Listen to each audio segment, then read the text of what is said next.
చూద్దాం.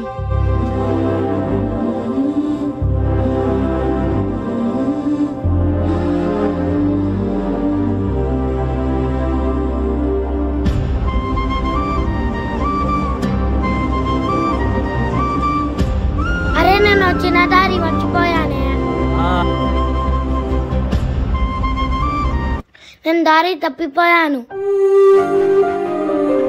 నా డబ్బులేవి, నా డబ్బులేవి, నా డబ్బులు, నా డబ్బులు, నా డబ్బులు. ఎక్కడ పోయినాడో ఈ పిల్లడు ఒకసారి పిల్లడితో వచ్చింది. ఎక్కడ పోయిందబ్బా, ఎక్కడ పోయినాడో బా వాళ్ళ అమ్మకి ఏం చెప్పాలని. ఈ దారిలో వెళ్ళి చూద్దాం. మా పిల్లోని నువ్వే రక్షించాలా దేవుడా.